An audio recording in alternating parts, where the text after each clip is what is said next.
contar sobre a história entre Bruna e Camille. A Camille, ela morava em Madrid e a Bruna foi para Madrid e lá conheceu a Camille, viraram amigas. Mas antes delas se tornarem bem amigas, a Camille ficou com o Rodrigo Góes, que é jogador do Real Madrid. Aí a Camille expôs para todas as suas amigas que tava afim do cara e que estava com vontade de engatar o namoro. Aí, no meio dessa história, surgiu uma viagem, que foi a Camille e a Bruna e o Rodrigo e um amigo. Desde o princípio, nós quatro estávamos como amigos, os quatro.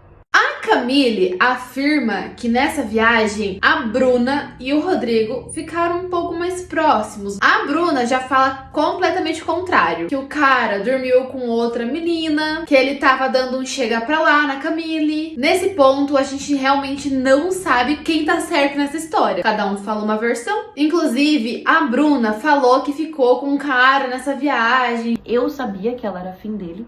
Tanto que em nenhum momento da viagem eu demonstrei interesse, ou dei abertura, ou deixei ele falar alguma coisa. Porque eu sabia que mesmo ele não dando liberdade ou abertura pra ela, ela estava afim dele. E eu falei, amiga, não fica nessa, sai dessa. Pra que ficar com um cara assim, se ele não tá afim de você? E eu sempre aconselhando ela a não ficar afim dele. A Bruna voltou pro Brasil e a Camille ficou na Espanha. E aparentemente, esse Rodrigo Góes também veio pro Brasil. E a Camille relata que, nesse tempo, a relação dos dois esfriou e houve uma aproximação entre ele e a Bruna. E ela percebeu que tinha algumas amigas, pessoas próximas dela, Camille, que estavam seguindo o cara. A Bruna fala que ela veio pro Brasil e ficou trocando mensagens com o cara porque ela ia voltar para Madrid, só que pra morar. E nisso, ela tava procurando um lugar pra ficar, um apartamento, uma casa. Aparentemente, esse era o contexto das mensagens que eles estavam trocando. Mas a Bruna falou que a conversa começou a ir um pouquinho mais além. E a Bruna falou, putz, acho que estou gostando do bofe e não sei como contar pra minha amiga. E eu já tava solteira mais ou menos um mês e pouco. Aí a Bruna voltou pra Madrid. Eu queria conversar com ela e falar que eu estava